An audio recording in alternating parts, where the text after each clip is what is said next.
परमेश्वर के अनुग्रह से ये समय परमेश्वर ने हमको दिया है कि अब हम एक बार फिर से परमेश्वर के वचन के ऊपर अध्ययन करने जा रहे हैं, उसके ऊपर मनन करने जा रहे हैं, उस पर चिंतन करने जा रहे हैं। और आज जिस विषय को हम देखने और समझने का प्रयास करने जा रहे हैं वो विषय इतना ज्यादा महत्वपूर्ण है कि अधिकांश मसीही लोग जो हैं उसके ऊपर कभी बात ही नहीं करते, जबकि वो एक महत्वपूर्ण विषय है और उस विषय के बारे में जानना हर एक मसीही के लिए बहुत ज्यादा जरूरी है।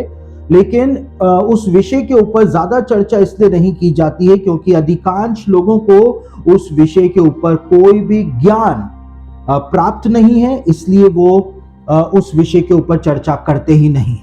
आज हम इस बात को देखने और समझने का प्रयास करेंगे कि बाइबल के अंदर क्या बताया हुआ है कि जब एक राइचियस की मृत्यु हो जाती है, जब एक धर्मी की मृत्यु हो जाती है, उसके बाद उस धर्मी की आत्मा के साथ होता क्या है। हमको ये बात पता है कि जब किसी दुष्ट की मृत्यु होती है तो उसको नरक में ले जाया जाता है, वहां पर उसको अलग अलग प्रकार के दंड दिए जाते हैं। और हमको ये बात पता है कि जब स्वर्ग में धर्मी जाते हैं तो वो स्वर्ग के अंदर वहां पर आराम से रहते हैं, लेकिन वास्तव में वहां पर होता क्या है, धर्मियों को किस प्रकार से रिवॉर्ड मिलते हैं। एक रिवॉर्ड जो है वो तो धर्मियों को जी उठने के बाद मिलेगा, लेकिन ये धर्मियों की आत्माएं जो हैं ये वास्तव में इनको किस प्रकार का बर्ताव मरने के बाद इनके साथ किया जाता है, इन सब बातों को भी आज हम समझेंगे। साथ ही साथ हम इस बात को देखेंगे कि उनको कहां पर स्वर्ग में रखा जाता है,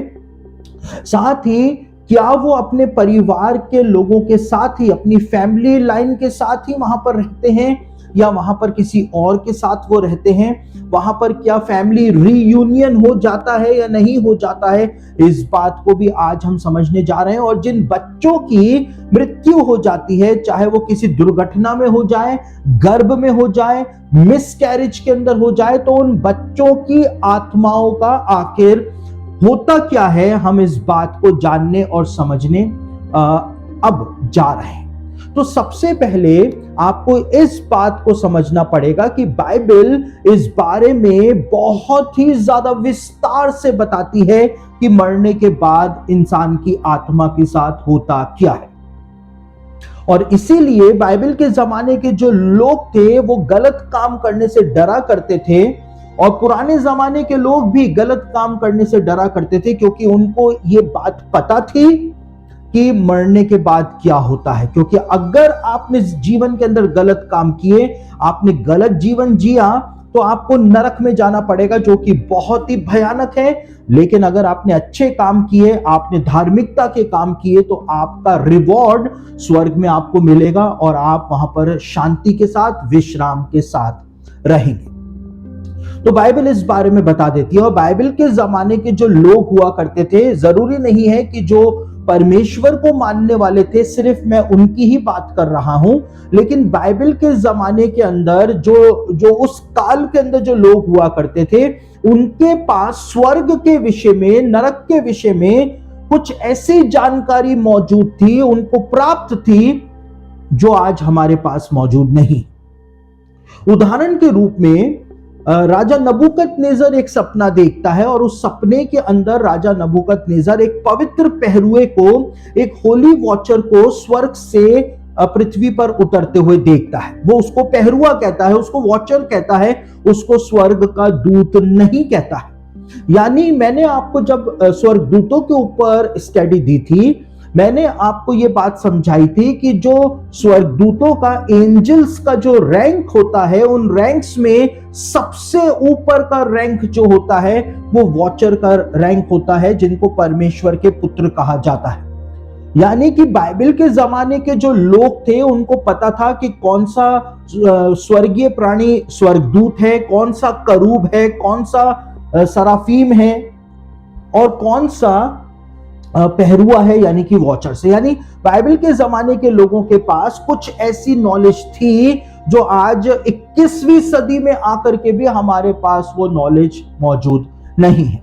तो आज हम धर्मियों की आत्माओं के साथ क्या होता है उसके ऊपर अपना ध्यान केंद्रित करने जा रहे हैं। सबसे पहली बात जो लोगों के द्वारा भी पूछी जाती है और जिसका उत्तर बाइबल के अंदर हमको मिलता है वो ये है कि मरने के बाद जो धर्मी होता है क्या उसकी आत्मा जो है वो नेकेड रहती है या उसको कपड़े पहनाए जाते हैं।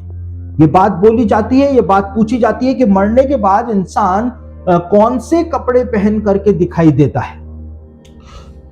अय्यूब की पुस्तक उसका पहला अध्याय और उसके 21वें वचन को पढ़े तो वहां पर अय्यूब एक बहुत महत्वपूर्ण बात कहता है। अय्यूब की पुस्तक पहला अध्याय उसके 21वें वचन में लिखा है, मैं अपनी मां के पेट से नंगा निकला और वहीं नंगा लौट जाऊंगा। यानी कि ये एक कॉमन टेंडेंसी बाइबल के जमाने के अंदर भी हुआ करती थी, जिसमें कहा जाता था कि जब एक इंसान मर जाता है, चाहे वो धर्मी हो चाहे वो दुष्ट हो, तो फिर वो नंगा हो जाता है। एक शब्द इस्तेमाल किया जाता है जब भी किसी की मृत्यु हो जाती है, वो शब्द है निधन। हम कहते हैं कि उस फलाने व्यक्ति का निधन हो गया। निधन का मतलब होता है निधन, यानी कि अब वो बिना धन के हो गया। इसलिए यहां पर अय्यूब कहता है कि मैं नंगा ही मां के पेट से आया और नंगा ही लौट जाऊंगा, यानी निधन हो जाऊंगा। अब चाहे कितने ही करोड़ों रुपए मेरे अकाउंट के अंदर पड़े हुए हो, लेकिन जाना तो मुझको उन सब के बिना ही पड़े। तो सिकंदर महान के विषय में यदि आपने पढ़ा हो तो जब सिकंदर महान की मृत्यु होने वाली थी तो विश्व विजेता अलेक्जेंडर द ग्रेट मरने से पहले अपने सेनापतियों को कह करके जाता है कि जब मैं मर जाऊं तो मेरे दोनों बाजुओं को मेरे कॉफिन बॉक्स से बाहर निकाल देना और मुझको पूरे एथेंस के अंदर घुमाना और मेरी प्रजा को इस सच्चाई को बताना कि अलेक्जेंडर द ग्रेट नंगा ही मां की गर्भ से आया था और नंगा ही इस संसार से वापस चला गया। तो ये एक प्रकार के कहावत के तौर पर जो बात कही जाती है, उसके बेस पर ही ये प्रश्न पूछा जाता है कि क्या मरने के बाद इंसान की आत्मा जो है वो निर्वस्त्र हो जाती है, नंगी हो जाती है, या उसको वस्त्र पहनाए जाते हैं। आप प्राचीन काल से लेकर आज तक जो भी चित्र बनाए जाते हैं, पेंटिंग्स बनाई जाती हैं, यदि आप उनको देखें तो आपको ये बात देखने को मिलेगी, चाहे कितनी ही पुरानी वो पेंटिंग्स हो या वो शिल्प कलाएं हो या वो हायरोग्लिफ्स हो, कुछ भी हो, आप यदि उनको देखेंगे तो हमेशा हमेशा हजारों सालों से ये दिखाया जाता रहा है कि जब भी लोगों को नरक में दिखाया जाता है तो उनको निर्वस्त्र यानी नेकेड ही दिखाया जाता है, और जब भी स्वर्ग में लोगों को दिखाया जाता है तो हमेशा उनको कपड़े पहना हुआ ही दिखाया जाता है। यानी कि प्राचीन काल के लोग इस बात को जाना करते थे और माना करते थे कि जब अगर इंसान नरक में चला गया तो उसकी आत्मा को वहां पे निर्वस्त्र रहना पड़ेगा, यानी उनके पास कुछ नहीं है, अब वो दंड भोगने के लिए आए हैं। लेकिन अगर इंसान स्वर्ग चला गया तो जो धर्मी होते हैं उनको वहां पर वस्त्र पहनाए जाते हैं। और कैसे वस्त्र पहनाए जाते हैं, बाइबल के अंदर साफ तौर से बताया गया है कि धर्मियों को किस प्रकार के वस्त्र मरने के बाद उनके आत्मिक शरीर को पहनाए जाते हैं। प्रकाशित वाक्य उसका 6 अध्याय और उसके 11वें वचन के अंदर बताया हुआ है उस वस्त्र के बारे में कि धर्मियों को आखिर कैसे वस्त्र पहनाए जाते हैं। यहां पर लिखा है, उनमें से हर एक को श्वेत वस्त्र दिया गया। एक व्हाइट गारमेंट जो था वो उनमें से हर एक धर्मी की आत्माओं को दिया गया और उनसे कहा गया कि थोड़ी देर तक विश्राम करो जब तक कि तुम्हारे संगीदास और भाई जो तुम्हारे समान बद होने वाले हैं उनकी भी गिनती पूरी ना हो। तो प्रकाशित वाक्य के अंदर साफ तौर से इस बात को बताया हुआ है कि धर्मियों की जो आत्माएं होती हैं उनको स्वर्ग पहुंचने पर एक व्हाइट गारमेंट जो है वो दिया जाता है, उनको एक सफेद या श्वेत वस्त्र जो है वो पहनाया जाता है। और इसीलिए धर्मियों की आत्माएं जो हैं वो हमेशा व्हाइट कलर से चित्रकारियों के अंदर दर्शाई जाती रही। और प्रकाशित वाक्य उसका 3 अध्याय उसके 5वें वचन के अंदर यीशु मसीह के द्वारा अपनी कलीसिया को ये प्रॉमिस दिया गया था कि धर्मियों को एक श्वेत वस्त्र जो है वो पहनाया जाएगा, क्योंकि जब धर्मी मरेंगे उनके धार्मिकता का जीवन जो होगा, उस धार्मिकता के जीवन के आधार पर उनको एक श्वेत वस्त्र पहनाया जाए। प्रकाशित वाक्य 3 अध्याय उसके 5वें वचन के अंदर लिखा हुआ है, जो जय पाए उसे इसी प्रकार श्वेत वस्त्र पहनाया जाएगा और मैं उसका नाम जीवन की पुस्तक में से किसी रीति से ना काटूंगा। यानी कि जो इस जीवन के अंदर, अपने आत्मिक जीवन के अंदर जय पाएगा, प्रभु के साथ साथ चलेगा, उसके वचन का पालन करेगा, तो उसको प्रॉमिस दिया गया है यीशु मसीह के द्वारा कि उसको मरने के बाद एक श्वेत वस्त्र जो है वो पहनाया जाएगा। जी उठने के बाद जो हमको एक बॉडी मिलेगी वो एक अलग विषय है, लेकिन यहां पर हम इस बात का अध्ययन कर रहे हैं कि जब इंसान मर जाता है, विशेष रूप से जब धर्मी की मृत्यु होती है, तो वो नंगा इधर से उधर नहीं फिरता है, लेकिन उसको एक श्वेत वस्त्र, एक धार्मिकता का वस्त्र जो है, एक उसके धर्म के कामों के आधार पर जो उसको वस्त्र दिया जाता है वो उसको पहनाया जाता है। और मरकुस रचित सुसमाचार उसका 16 अध्याय और उसके 5वें वस्त्र के अंदर भी बताया हुआ है कि जो स्वर्गीय प्राणी होते हैं वो भी सफेद रंग के वस्त्र ही पहनते हैं, क्योंकि यीशु मसीह की खाली कब्र के अंदर जब एक स्वर्गदूत दिखाई दिया तो वहां पे लिखा है कि एक लॉन्ग व्हाइट गारमेंट उस स्वर्गदूत के द्वारा उसने पहना हुआ था। और स्वर्ग के अंदर जितने भी प्राणी दिखाते हैं, जब भी जिब्राइल आया या कोई दूसरे स्वर्गदूत के बारे में बाइबल के अंदर बताया गया तो हमेशा उसको वस्त्र पहने हुए बताया गया कि उसका वस्त्र ऐसा था, उसने बेल्ट पहना हुआ था, उसके वस्त्र जो फिरोजा की तरह था, वो सब बातें जो है वो बताई गई। क्यों बताई गई हैं? क्योंकि स्वर्गीय प्राणी जो हैं, जो स्वर्ग में रहते हैं, उनको वस्त्र पहनाया जाता है, लेकिन जो नरक के अंदर जाते हैं उनको कोई सुविधा नहीं दी जाती। अब वो निर्वस्त्र हो चुके हैं, अब वो निधन हो चुके हैं, अब उनको नरक के अंदर दंड भुगतना पड़ेगा। और कब तक भुगतना पड़ेगा? जब तक यीशु मसीह नहीं आ जाता है। और यीशु मसीह के आने के बाद जब पुनरुत्थान होगा दुष्टों का भी, उस समय उनको आग की झील के अंदर फेंका जाएगा। यानी एक बार यदि ये लाइफ खत्म हो गई तो इस लाइफ के खत्म होने के बाद कोई चांस किसी के पास भी नहीं है कि वो अपने आप को नरक से स्वर्ग के अंदर लेकर के जा सके। जब तक आप जीवित हैं तब तक ही हमारे पास चांस है कि हम अपने आप को नरक में से निकाल करके यीशु मसीह के द्वारा स्वर्ग के अंदर प्रवेश कर सकते हैं। तो इस प्रकार के वस्त्र जो हैं वो पहनाए जाते हैं। उत्पत्ति की पुस्तक के अंदर लिखा हुआ है कि आदम और हवा जो हैं, जब उन्होंने फल को खा लिया तो उन्होंने इस बात को पाया कि वो नंगे हैं। तो क्या आदम और हवा वास्तव में नंगे थे? लोग इस बात को कहते हैं कि वो कपड़े पहनते थे या वो ग्लोरीफाइड शरीर में थे, इसकी वजह से जब वो ग्लोरी उनसे छिन गई तो वो नंगे हो गए। यहूदियों की जो कमेंट्रीज हैं वो इस बात को बताती हैं कि आदम और हवा का जो शरीर था, उनके शरीर के चारों तरफ एक बादल जो है वो छाया रहता था और उनके शरीर के अंदर से रोशनी निकला करती थी। और जब उनके शरीर में से रोशनी निकला करती थी तो उनके सिर के ऊपर एक रेनबो जो है वो बना हुआ दिखाई दिया करता था। ये जोइश टेक्स्ट जो है वो बताता है। मैं वापस बोल रहा हूं, ध्यान से इस बात को सुन। जोइश टेक्स्ट बताता है कि आदम और हवा के शरीर के चारों ओर एक बादल छाया रहता था और उनके शरीर में से रोशनी निकला करती थी, और जब रोशनी उनके शरीर से निकलती थी बादलों को चीरती हुई तो उनके सिर के ऊपर एक रेनबो सा बना हुआ दिखाई दिया करता था। इस प्रकार की ग्लोरीफाइड बॉडी परमेश्वर ने आदम और हवा को प्रदान करी थी। लेकिन जब उन्होंने फल खा लिया तो वो ग्लोरीफाइड बॉडी उनसे छिन गई थी, इसलिए उनको पता चला था कि वो तो दोनों नंगे हैं, क्योंकि वो महिमा जो थी, वो ग्लोरी जो थी, वो उनसे छिन गई थी। अब प्रकाशित वाक्य के 10 अध्याय के पहले वचन को पढ़ें तो वहां पर एक बलि स्वर्गदूत के बारे में बताया गया है।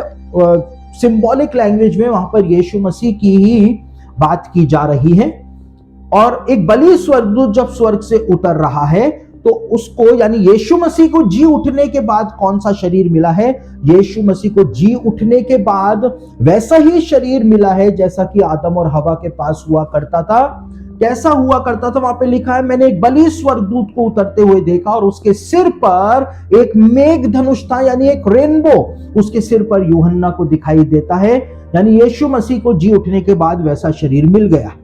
तो जब हमारा पुनरुत्थान होगा, सारे मरे हुए लोग जब जी उठेंगे और जो जीवित है वो ट्रांसफॉर्म हो जाएंगे, तो हमको वैसा शरीर मिलेगा जैसा आदम और हवा को परमेश्वर ने प्रदान किया था, जैसा इस समय यीशु मसीह के पास है।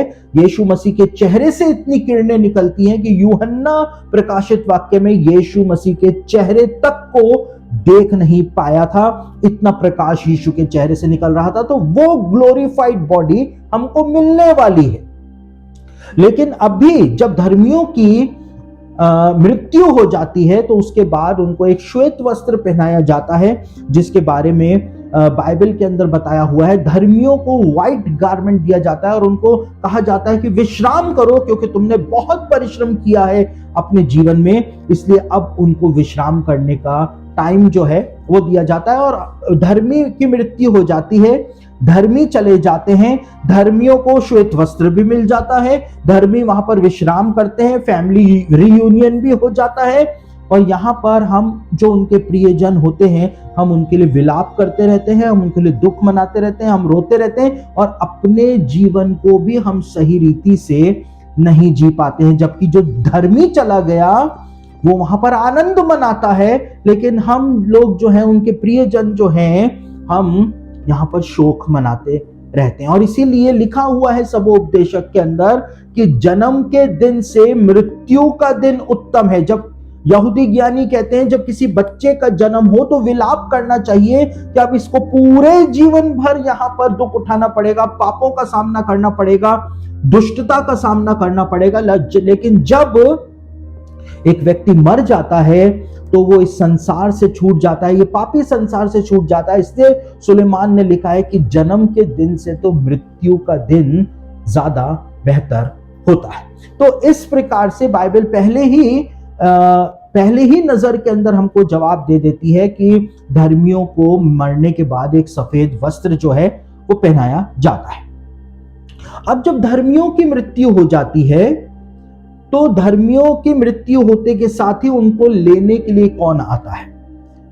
अय्यूब की किताब के अंदर बताया हुआ है कि जब दुष्ट की मृत्यु होती है तो उसको लेने के लिए नरक के दूत आते हैं और उसको भयंकरता के राजा के पास पहुंचाया जाता है, वहां पे दंड के लिए। लेकिन जब धर्मी की मृत्यु हो जाती है तब धर्मी को लेने के लिए स्वर्ग के दूत आते हैं। ये बात तो खुद यीशु मसीह के द्वारा अपने मुंह से बताई गई थी। और कहां पर बताई गई थी? लूका रचित सुसमाचार उसका 16 अध्याय और उसके 22वें वचन को पढ़ें तो वहां पर यीशु मसीह बताता है कि जब लाजर की मृत्यु हो जाती है तो लाजर को स्वर्गदूतों के द्वारा उठा करके अब्राहम की गोद में पहुंचा दिया जाता है। अब्राहम की गोद जो है वो यहूदी लोग स्वर्ग को, पैराडाइज को अब्राहम की गोद कहा करते थे, क्योंकि अब्राहम उनका पिता है, इसलिए पिता की गोद के अंदर अब वो पहुंच गए हैं, ऐसा माना जाता था। तो वहां पे लिखा है स्वर्गदूतों के द्वारा लाजर को उठा करके इब्राहिम की गोद में पहुंचाया गया।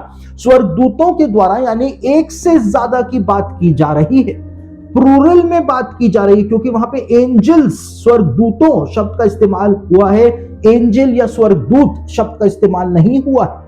यानी कम से कम 2 स्वर्गदूत मौजूद होते हैं जो धर्मी की आत्मा को लेकर के पैराडाइज के अंदर जाते हैं, उस स्थान, उस विश्राम स्थान में या स्वर्ग में लेकर के जाते हैं। एक एंजल्स जो है वो एस्कॉर्ट करके धर्मी की आत्मा को वहां पर लेकर जाते हैं। अब यहां पर लूका रचित सुसमाचार उसका 16 अध्याय उसके 22वें वचन में लिखा है कि लाजर के लिए बताया है कि स्वर्गदूत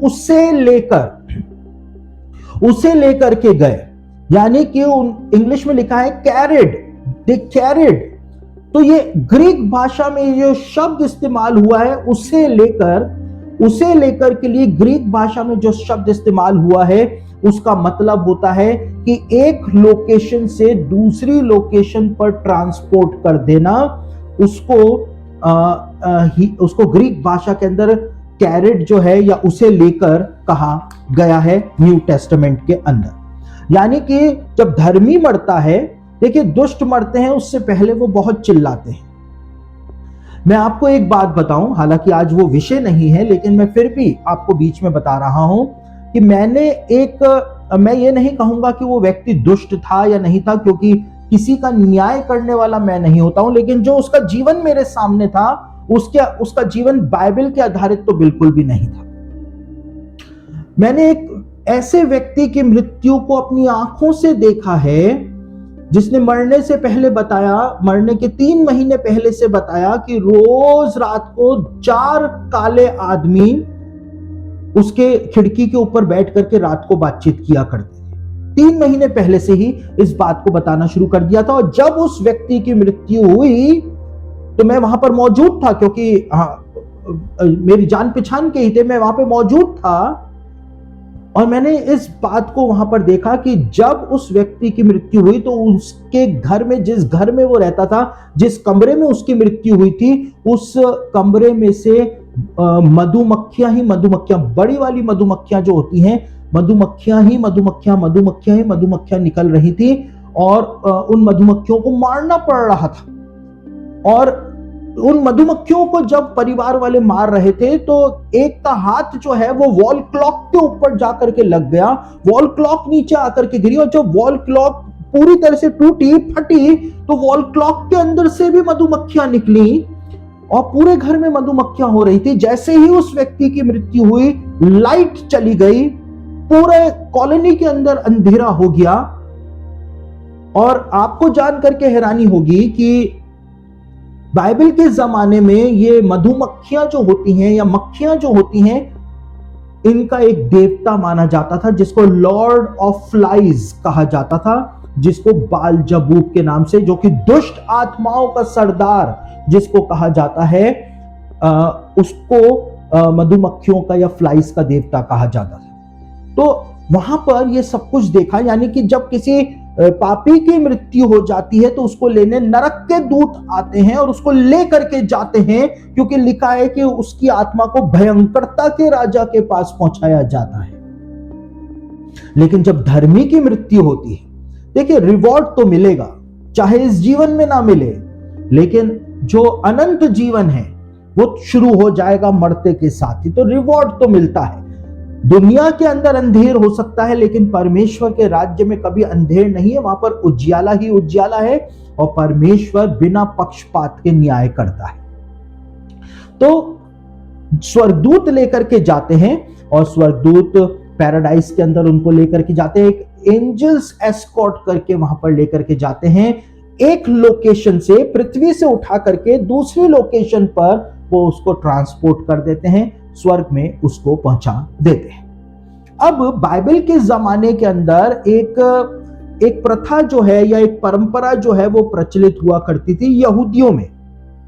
बाइबल के जमाने में ऐसा माना जाता था कि जब धर्मी की मृत्यु हो जाती है तो उसकी आत्मा जो है वो 3 दिन तक भटकती रहती है, घर के आसपास, अपनी कब्र के आसपास, परिवार के लोगों के आसपास 3 दिनों तक उसकी आत्मा जो है वो भटकती रहती है। और यहूदी आज भी इस परंपरा को मानते हैं कि जब धर्मी की मृत्यु हो जाती है तो आत्मा जो है वो 3 दिनों तक अपने घर के अंदर, अपनी कब्र के आसपास जो है वो भटकती रहती है। यहूदियों के एक रब्बी हुए जो ब्रुकलिन न्यूयॉर्क के अंदर रहा करते थे, अब उनकी मृत्यु हो गई। उनका नाम था रब्बी मनखैम मैंडल स्नीयरसन। और रब्बी मनखैम मैंडल स्नीयरसन जो है थे, वो इतने ज्ञानी थे, इतने विद्वान थे कि यहूदियों ने, आज के हमारे 20वीं और 21वीं सदी के जो यहूदी लोग हैं, उन्होंने इस बात को मान लिया था कि रब्बी मनखैम मैंडल स्नीयरसन के रूप में मसीह का आगमन जो है वो हो गया है। और रब्बी मनखैम मैंडल स्नीयरसन को यहूदियों ने मसीह घोषित कर दिया था। लेकिन रब्बी मनखैम मैंडल स्नीयरसन की मृत्यु हो गई थी और जब रब्बी मनखैम मेंडल स्नीयरसन की मृत्यु हो गई न्यूयॉर्क के ब्रुकलिन के अंदर, तो उनके जो शिष्य थे और उनके जो अनुयायी थे, उन्होंने 3 दिन तक उनकी लाश को दफनाने नहीं दिया था। क्यों दफनाने नहीं दिया था? क्योंकि यहूदियों में यह परंपरा बाइबल के जमाने से मानी जाती है कि आत्मा 3 दिनों तक भटकती रहती है अपने घर में, कब्र के आसपास, दूसरे प्रियजनों के आसपास। तो उनका यह मानना था कि 3 दिनों के बाद रब्बी मनखैम मेंडल स्नीयरसन जिंदा हो जाएंगे, लेकिन रब्बी मनखैम मेंडल स्नीयरसन जिंदा नहीं हुए और उसके बाद उनको दफनाना पड़ा। और आज भी आप इजराइल जाएं तो इजराइल में आपको जितने भी इलेक्ट्रिक पोल दिखाई देंगे, आपको हर इलेक्ट्रिक पोल के ऊपर रब्बी मनखैम मेंडल स्नीयरसन की तस्वीर लगी हुई दिखाई देगी और उसके नीचे हा माशियाक आपको लिखा हुआ दिखाई देगा, यानी कि द मसाया आपको हर पोस्टर के नीचे लिखा हुआ दिखाई देगा। यहूदी आज भी मानते हैं कि रब्बी मनखैम मेंडल स्नीयरसन वापस से जिंदा होकर के इजराइल के अंदर मसीह के रूप में आएंगे, जो कि हो नहीं सकता है, क्योंकि जिसको 3 दिनों के बाद जिंदा होना था वो पहले ही हो चुका है। अब किसी रब्बी के 3 दिनों के बाद जिंदा होने की आवश्यकता भी किसी को भी नहीं है। यहूदियों को हो वो एक अलग बात है, लेकिन हमको आवश्यकता नहीं है। तो बाइबल के जमाने में ये माना जाता था कि 3 दिनों तक आत्मा जो है वो भटकती रहती है, और इसीलिए ये परंपरा इतनी मजबूत थी कि यूहन्ना रचित सुसमाचार के 11वें अध्याय के अंदर जब यीशु मसीह को यह समाचार दिया गया कि तेरा मित्र जो है, जिससे तू बहुत प्रेम करता है, लाजर, वो बीमार है, मरने वाला है, तू जल्दी से आकर के उसके लिए प्रार्थना कर दे। तो यूहन्ना रचित सुसमाचार 11 अध्याय उसके 6 वचन के अंदर लिखा हुआ है कि यीशु मसीह ने यह जानकर कि लाजर मरने वाला है, जिस जगह पर वो था 2 दिन और यीशु मसीह वहीं पर ही जानबूझ करके रुक गया था। और जब लाजर को मरे हुए 4 दिन हो गए थे, यानी अब सारी आशा खो दी, मरियम ने सारी आशा खो दी, मार्था ने सारी आशा खो दी, रिश्तेदारों ने सारी आशा खो दी, यहूदियों ने सारी आशा खो दी कि अब लाजर जिंदा नहीं हो सकता है, यीशु मसीह भी आ जाए तो भी नहीं हो सकता है। तब यीशु अपने शिष्यों के साथ 4थे दिन जानबूझ करके लाजर के घर पहुंचा था। वो कब्र पर वहां पर पहुंचा था और 4थे दिन यीशु ने कहा था कि कब्र पर से पत्थर हटा दो। और यूहन्ना रचित सुसमाचार उसका 11 अध्याय 39वें वचन को पढ़ें तो वहां पे मरियम कहती है कि अब क्यों कब्र का पत्थर हटवा रहा है, अब तो इसको मरे हुए 4 दिन हो चुके हैं, यानी अब ये जिंदा नहीं हो सकता है। प्रभु, आप कितने भी यहां पर अपनी आत्मिकता दिखा लो, ये जिंदा नहीं हो सकता है। लेकिन यीशु मसीह ने उस परंपरा को वहां पर झूठा साबित किया था, उस परंपरा को यीशु मसीह ने तोड़ करके रख दिया था और यीशु ने बता दिया था चाहे 3 दिन हो, 4 दिन हो, 6 दिन हो, 1000 दिन हो, लेकिन यीशु मसीह को परमेश्वर ने वो अथॉरिटी दी है, वो सामर्थ्य दिया है कि यीशु मसीह मुर्दों को वापस से जिला सकता है, उनको जिंदा कर सकता है। और जब यीशु ने 4 दिन के मरे हुए लाजर को आवाज दी तो वो अपनी कब्र में से निकल करके बाहर आ गया था। तो यीशु ने उस परंपरा को झूठा साबित कर दिया था कि 3 दिनों तक आत्मा जो है भटकती रहती है, क्योंकि बाइबल में साफ तौर से बताया हुआ है, सबोपदेशक उसका 12 अध्याय 5वें और 6 वचन के अंदर, कि एक बार यदि इंसान मर गया तो मरते के साथ ही उसकी आत्मा जो है अपने फाइनल डेस्टिनेशन पर चली जाती है। या तो स्वर्गदूत उसको ले जाते हैं स्वर्ग में, या नरक के दूत उसको ले जाते हैं नरक के अंदर, लेकिन एकदम से ही ये हो जाता है। हम उन वचनों को पढ़ लेते हैं। सबोपदेशक उसका 12 अध्याय 5वें और 6 वचन को आपके सामने पढ़ रहा हूं, ताकि आपको वो बात बहुत ज्यादा गहराई से समझ में आ सके। यहां पर क्या लिखा हुआ है? यहां पर लिखा है, क्योंकि मनुष्य अपने सदा के घर को जाएगा और रोने पीटने वाले सड़क सड़क फिरेंगे। उस समय चांदी का तार 2 टुकड़े हो जाएगा और सोने का कटोरा टूटेगा और सोने के पास घड़ा फूटेगा और कुंड के पास रहट टूट जाएगी। तो सबोपदेशक ने साफ तौर से इस बात को बताया है। सबोपदेशक यानी सुलेमान इस बात को कहता है कि इंसान मरता है और आगे लिखा है कि मिट्टी, 7वें वचन में लिखा है, तब मिट्टी ज्यों की त्यों मिट्टी में मिल जाएगी और आत्मा परमेश्वर के पास जिसने उसे दिया है लौट जाएगी। यानी कि भटकने के बारे में तो यहां पर सुलेमान ने कुछ भी नहीं बताया है। एक बार धर्मी की मृत्यु हुई, एक बार दुष्ट की मृत्यु हुई, उसके बाद तुरंत ही उनको या तो स्वर्ग में एक लोकेशन से दूसरी लोकेशन पर या नरक में एक लोकेशन से दूसरी लोकेशन पर उनको ट्रांसपोर्ट कर दिया जाता है और उसके बाद वो वहां पर अपना अपना अनंत जीवन बिताते हैं। धर्मी अपने पिता के राज्य के अंदर आनंद मनाते हैं और दुष्ट जो होते हैं उनको नरक की पीड़ाओं को भुगतना पड़ता है, पछताना पड़ता है, जो कि यीशु मसीह ने कहा तुम भूल करके भी वहां मत चले जाना, क्योंकि वहां पर तो रोना और दांतों का पीसना होगा। तो इस प्रकार से बाइबल के अंदर ये भटकने वाला जो सिद्धांत है कि मरने के बाद आत्मा 3 दिनों तक भटकती है, ये कहीं पर भी नहीं बताया गया है। अब बात ये आती है कि जब धर्मी स्वर्ग चले जाते हैं तो क्या वहां पे धर्मियों को अपने फैमिली मेंबर्स जो पहले से मरे हुए होते हैं, क्या उनके साथ फैमिली रीयूनियन उनका हो जाता है? बाइबल के अंदर इस बात को बताया हुआ है कि जब भी धर्मी मरता है तो धर्मी जो है, जब इब्राहिम की मृत्यु हुई, जब इसहाक की मृत्यु हुई, जब याकूब की मृत्यु हुई, तो उनकी मृत्यु के लिए इस बात को बताया हुआ है कि वो अपने पुरखाओं के संग मिल गए। वहां पे लिखा हुआ है स्पेसिफिकली कि वो अपने पुरखाओं के संग मिल गए। और पहला राजा दूसरा राजा की किताब को भी पढ़ें तो हर धर्मी राजा के लिए बताया हुआ है कि वो अपने पुरखाओं के संग सो गया। यानी कि बाइबल इस बात को बताती है कि फैमिली रीयूनियन जो है वो होता है। मरने के बाद धर्मी जो है अपने, जो धर्मी उसके फैमिली में होते हैं, जो पहले से मौजूद होते हैं स्वर्ग में, उनके साथ जाकर के वहां पर उनका फैमिली रीयूनियन हो जाता है। इसीलिए बाइबल में इब्राहिम की, इसहाक की, याकूब की और अलग अलग लोगों की मृत्यु के बारे में बताया है कि वे अपने पुरखाओं के संग मिल गए। अब जितने भी फैमिली वाले मरते हैं जरूरी नहीं है कि वो सबके सब स्वर्ग में पाए जाएं, लेकिन जिन्होंने परमेश्वर के वचन के अनुसार अपना जीवन जिया होता है, सिर्फ उनको ही वचन जो है वो धर्मियों की कैटेगरी के अंदर रखता है और धर्मी ही स्वर्ग में पाए जाएंगे। हर कोई व्यक्ति जो है आपके फैमिली लाइन के अंदर, पूरी फैमिली लाइन के अंदर हर व्यक्ति स्वर्ग में नहीं पाया जाए।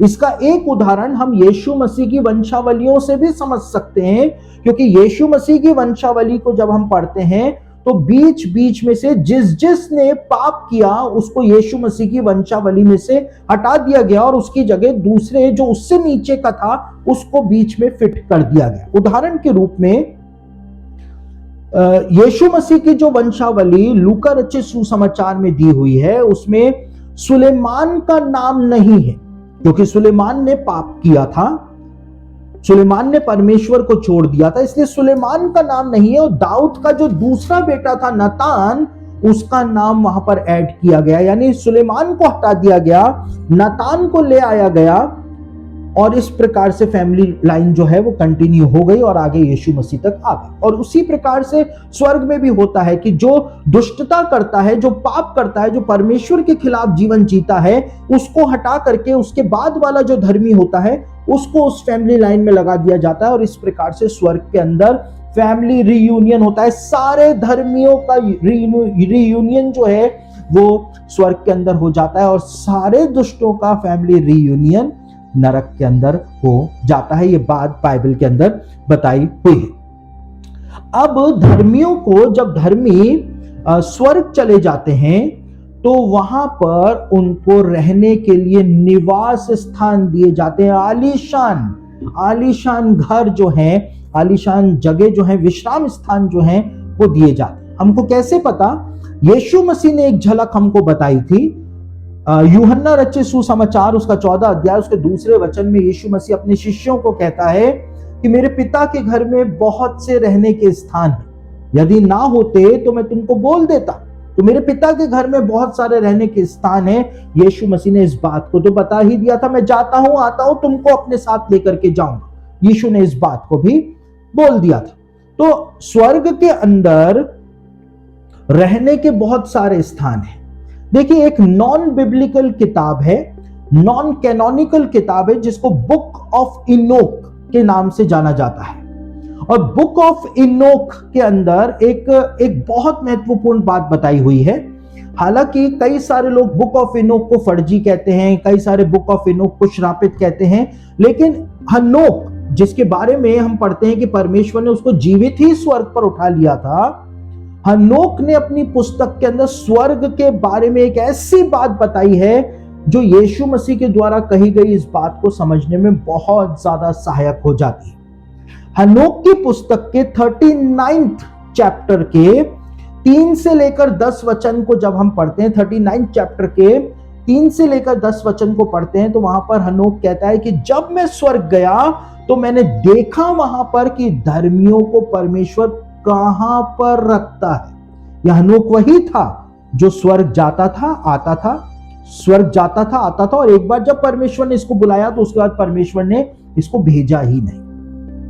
तो हनोक की पुस्तक के 39 चैप्टर के 3 से लेकर 10 में क्या लिखा है, मैं आपके सामने पढ़ रहा हूं, बहुत ध्यान से आप इन वचनों को सुनिए। तो यहां पर हनोक कहता है 39 चैप्टर के 3 वचन में, और इन दिनों में एक बादल और एक बवंडर मुझे पृथ्वी से उठाकर ले गया और मुझे स्वर्गों के छोर पर ले जाकर बिठा दिया।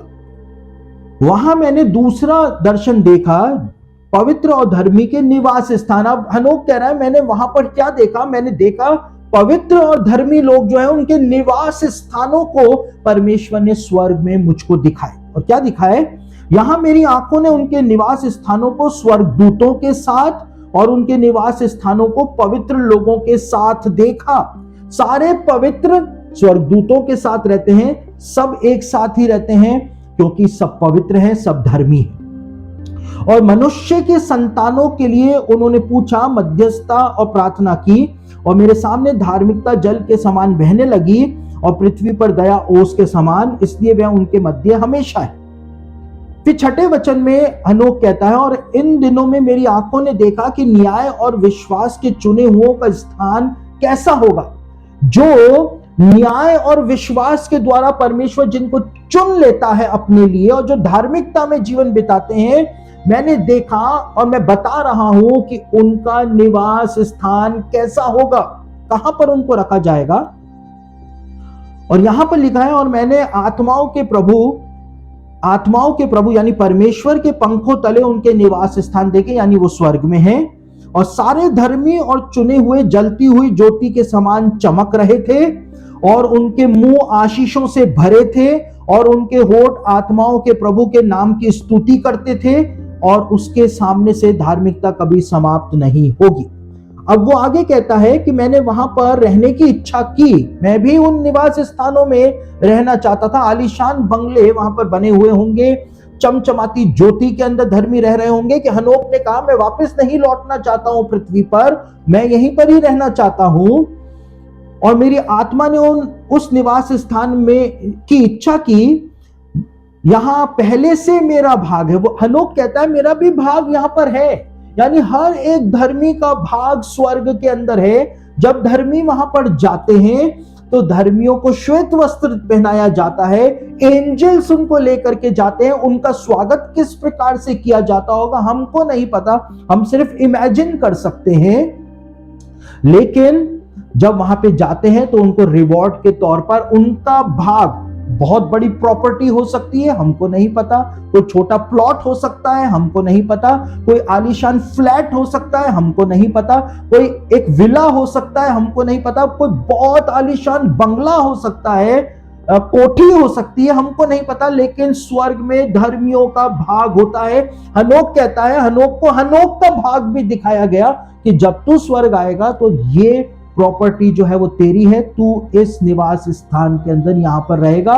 धर्मी चमक रहे थे, धर्मियों के होठों के ऊपर खुशी थी, धर्मियों के होठों के ऊपर परमेश्वर का नाम था। हनोक बताता है, जो कि हमको कहीं पर भी ये बातें पढ़ने को नहीं मिलती। और फिर आगे लिखा हुआ है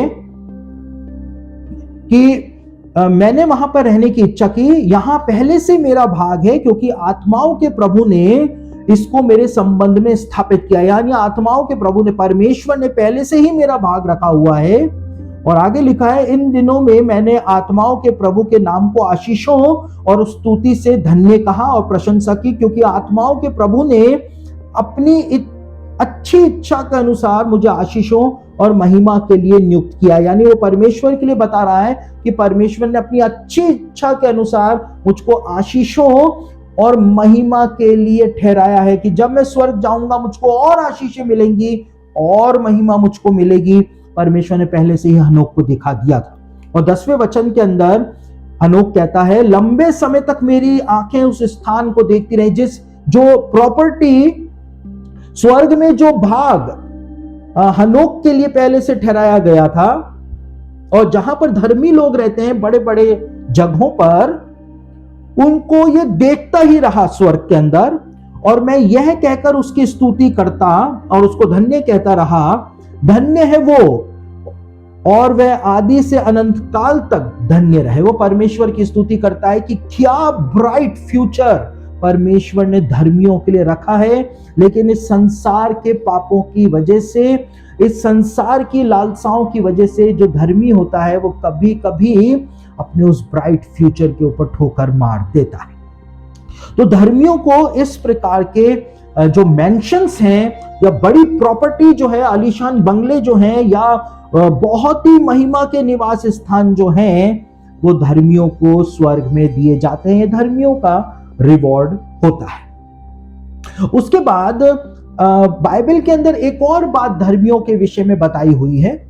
देखिए, कोरोना वायरस जब फैला तो कोरोना वायरस के अंदर कई सारे लोग थे जो धर्मी थे, जिनका जीवन अप टू द मार्क था। लेकिन कोरोना वायरस की चपेट में आकर के वो अचानक से ही उनकी सडन डेथ हो गई। कई बार धर्मी लोग एक्सीडेंट्स के अंदर मारे जाते हैं। कई बार धर्मी जो होते हैं वो कुछ ऐसी बीमारी उनको हो जाती है कि वो उस बीमारी से मर जाते हैं। प्रीमेच्योर भी मर जाते हैं एक्सीडेंट के अंदर, कि उनकी मरने की उम्र नहीं थी, एक्सीडेंट हो गया, मर गए। कभी कभी धर्मियों को एकदम से हार्ट अटैक आ जाता है और उनकी मृत्यु हो जाती है और हम परेशान हो जाते हैं कि ये तो इतने खुदा परस्त थे, परमेश्वर को मानने वाले थे, फिर इनके साथ परमेश्वर ने ऐसा क्यों होने दिया? मेरे ही घर में ऐसा क्यों हुआ? मैं तो इतनी प्रभु की सेवा करता हूं या करती हूं, मैं तो इतना प्रार्थना और उपवास करती हूं, मैं प्रार्थना कर रही थी परमेश्वर से, मैं तो प्रार्थना कर रहा था उपवास के साथ कि मेरे इस प्रिय जन को प्रभु कुछ भी मत होने देना, इसको ठीक कर देना। परमेश्वर ने क्यों मेरी प्रार्थना को, मेरे उपवास को नहीं सुना, मेरी ओर ध्यान नहीं दिया? परमेश्वर ने ऐसा क्यों कर दिया? हमारे मन के अंदर ये बात आती है। कई सारे लोगों के प्रियजन कोरोना वायरस में मर गए। वो आज भी ये प्रश्न कर रहे हैं परमेश्वर के सामने कि क्यों। उस क्यों का जवाब लोगों को नहीं मिल पाता है, लेकिन उस क्यों का जवाब बाइबल के अंदर दिया हुआ है। ये सडन डेथ से जब धर्मियों की मृत्यु हो जाती है, धर्मी एकदम से मर जाता है, लोगों के मन में डाउट आ जाता है कि धर्मी था भी या सिर्फ दिखावा करता था, ये ऐसे कैसे मर गया? जब धर्मियों की मृत्यु हो जाती है, सडन डेथ हो जाती है, चाहे एक्सीडेंट से हो, बीमारी से हो, हार्ट अटैक से हो, कोरोना वायरस से कईयों की मौत हो गई, तो ये एकदम से सडन डेथ धर्मियों की क्यों हो जाती है? जवाब हमको नहीं मिलता है, लेकिन जवाब बाइबल के अंदर दिया हुआ है। कहां पर दिया हुआ है? यशाया भविष्यवक्ता की पुस्तक के 57वें अध्याय के अंदर वो जवाब जो है वो दिया गया है। तो यशाया उसका 57 अध्याय, उसके पहले और दूसरे वचन को हम एक बार पढ़ लेते हैं। वहां पर इसका जवाब जो है वो आपको प्राप्त हो जाएगा। यहां पे लिखा है, धर्मी जन नष्ट होता है और कोई इस बात की चिंता नहीं करता। लोग सोचते तक नहीं है कि धर्मी एकदम से क्यों उठा लिया गया, एकदम से क्यों मर गया, कल तक तो भला चंगा था। और यहां पे लिखा है, भक्त मनुष्य उठा लिए जाते हैं, उनकी आत्मा को पृथ्वी पर से उठा लिया जाता है, परंतु कोई नहीं सोचता। यहां पे लिखा है, धर्मी जन इसलिए उठा लिया गया कि आने वाली विपत्ति से बच जाए। यहां पे साफ तौर से बताया हुआ है, धर्मी जन को परमेश्वर इसलिए उठा लेता है क्योंकि कोई बहुत बड़ी विपत्ति आने वाली होती है उसके जीवन के ऊपर। उससे बचाने के लिए परमेश्वर किसी ना किसी बहाने से उसकी आत्मा को स्वर्ग पर उठा लेता है।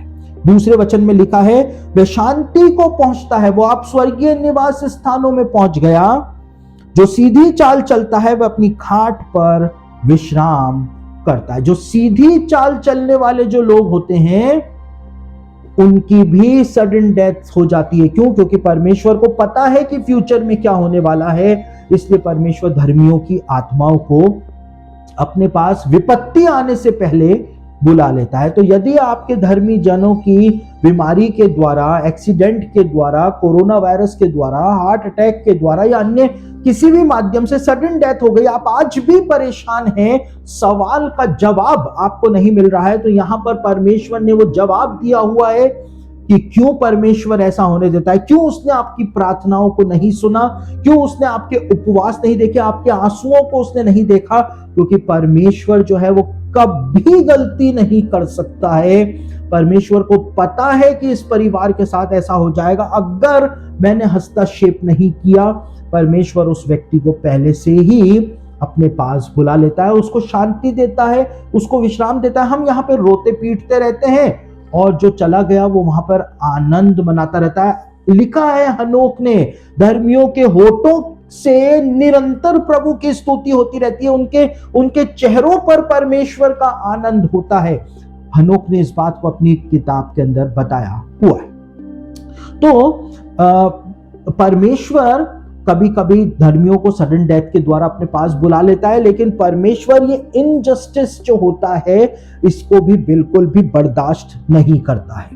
ये धर्मियों ने इतना अच्छा जीवन जिया कि उनको दीर्घायु मिलनी चाहिए थी, उनको लंबी आयु मिलनी चाहिए थी, लेकिन सडन डेथ के द्वारा उनको परमेश्वर जब बुला लेता है तो परमेश्वर उस नुकसान की भरपाई भी करता है। कैसे करता है? यहां पे लिखा है परमेश्वर उनको शांति देता है। सबसे पहली चीज शांति देता है। और दूसरी चीज जो है परमेश्वर उनका जो भी नुकसान हुआ होता है, प्रीमेच्योरली वो मर गए, उन्होंने इतना अच्छा जीवन जिया, तो वो अच्छे और भले काम जो उन्होंने किए थे उसका रिवॉर्ड उनको स्वर्ग में दिया जाता है। कैसे दिया जाता है? एक वचन है जो कि हम कभी उसको समझते नहीं है। प्रकाशित वाक्य में वो बात बताई हुई है। प्रकाशित वाक्य उसका 14 अध्याय उसके 3 वचन को पढ़ें, उसके 13वें वचन को पढ़ें तो वहां पर धर्मियों के बारे में एक बात बताई हुई है। यहां पर लिखा है, फिर मैंने स्वर्ग से यह शब्द सुना, लिख, जो मृतक प्रभु में मरते हैं, यानी जो धर्मी प्रभु में मरते हैं वे अब से धन्य हैं। क्यों धन्य हैं? आत्मा कहता है हाँ, क्योंकि वे अपने सारे परिश्रम से विश्राम पाएंगे और उनके कार्य उनके साथ हो लेते हैं। धर्मी की आत्मा जब स्वर्ग जाती है तो यहां पे लिखा है उनके कार्य उनके साथ हो लेते हैं, यानी जितने भी भले काम, जितने भी धार्मिकता के काम उन्होंने किए हैं उन सब का रिवॉर्ड जो है वो उनको स्वर्ग में दिया जाता है।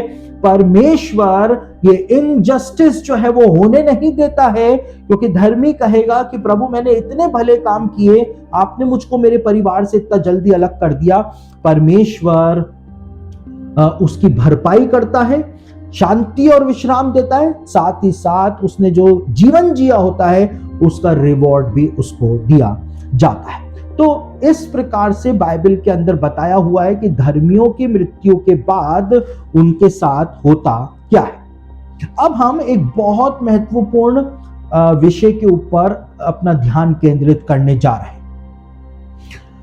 अक्सर इस सवाल को पूछा जाता है कि जब बच्चे मर जाते हैं तो कितने साल तक के बच्चे जो हैं वो सीधा स्वर्ग चले जाते हैं। यानी कि कोई ना कोई एज क्राइटेरिया तो होगा ही होगा कि अगर बच्चा जो है वो इस आयु से लेकर इस आयु तक का है तो वहां तक की आयु के बच्चे सीधे स्वर्ग चले जाते होंगे। क्या बाइबल में ऐसा कुछ बताया हुआ है? कई बार लोग इस प्रश्न को पूछते हैं। बाइबल के अंदर इस बात को नहीं बताया हुआ है कि कितनी साल से कितने साल तक के बच्चे जो हैं, जो एज क्राइटेरिया होता है, वो बच्चे जो हैं वो सीधा स्वर्ग चले जाते हैं। लेकिन बाइबल में कुछ एक ऐसी बातें हैं जिनको हम अगर समझें तो हमको वो एज क्राइटेरिया जो है वो समझ में आ जाता है।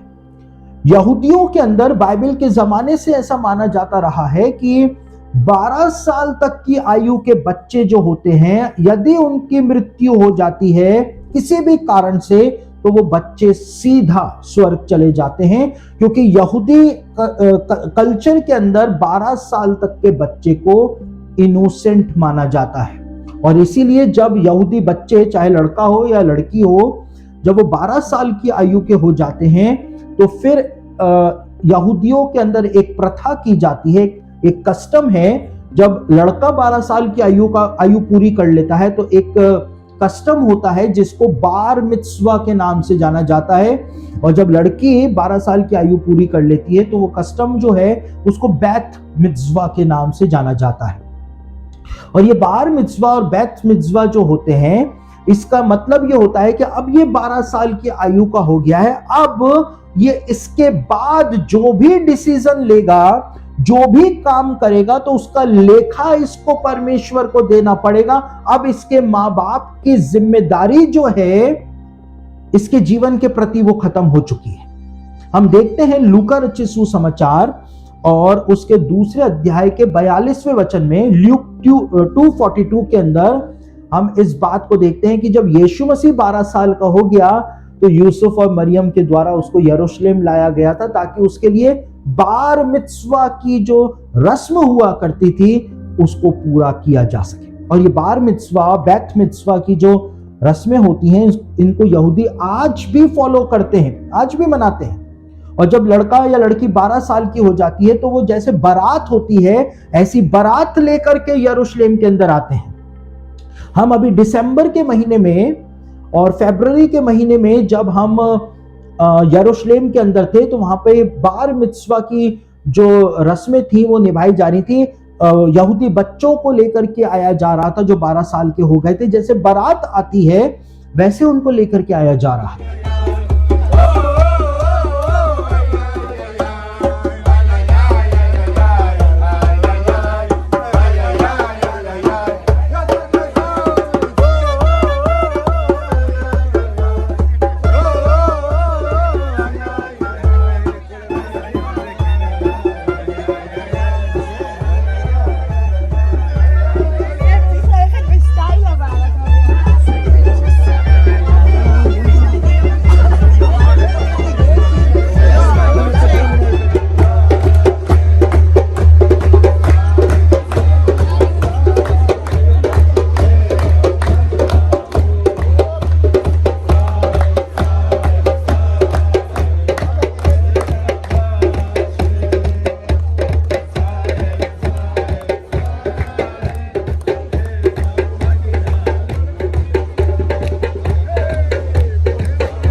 ढोल नगाड़े बजाते हुए अलग अलग अपने कस्टम्स को वो लोग वहां पे फॉलो करते हैं।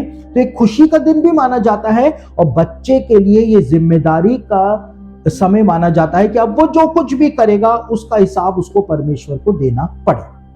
तो इस तरीके से माना जाता है कि 12 साल तक के जो बच्चे होते हैं, यदि उनकी मृत्यु हो जाती है तो फिर वो सीधा स्वर्ग चले जाते हैं।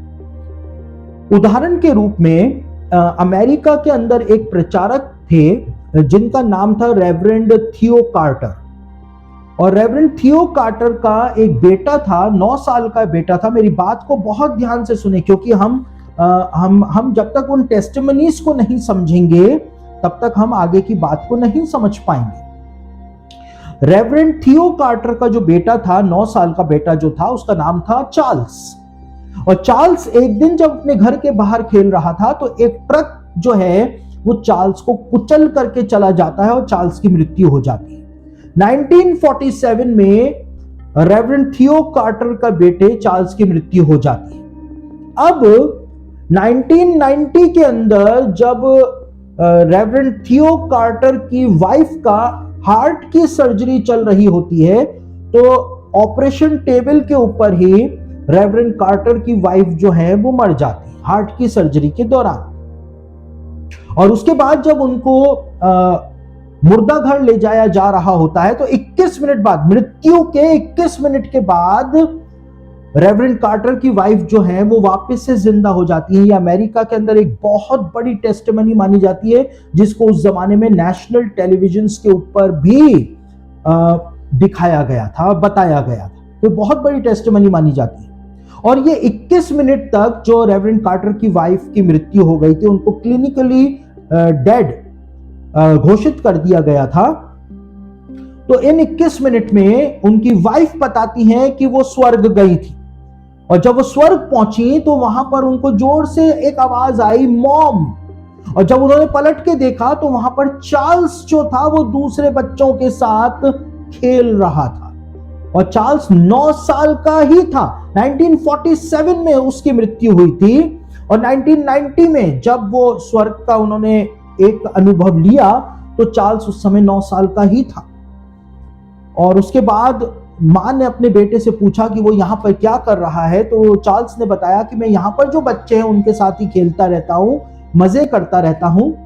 और मां ने पूछा कि यहाँ पर तुमको कौन संभालता है, तो उस बच्चे ने दिखाया एक व्यक्ति को। वो व्यक्ति जो था उसको देखते के साथ ही रेवरेंड कार्टर की जो वाइफ थी वो स्वर्ग में पहचान गई, क्योंकि रेवरेंड कार्टर का जो सहयोगी था, जो कई साल पहले मर चुका था, जो उनके साथ सुसमाचार की सेवा करता था, स्वर्ग में उसको ये जिम्मेदारी सौंपी गई थी कि वो रेवरेंड कार्टर के बेटे चार्ल्स की देखभाल जो है उसको संभालने का काम जो है वो स्वर्ग में करे। और जब वो वापस से जिंदा हुई, ये बात अमेरिका में 1990s में नेशनल टेलीविजन के ऊपर भी ये टेस्टिमनी जो है उसका टेलीकास्ट किया गया था, बताया गया था 21 मिनट स्वर्ग में रहने के बाद वो लेडी जो है वो क्या कुछ देख करके आई है।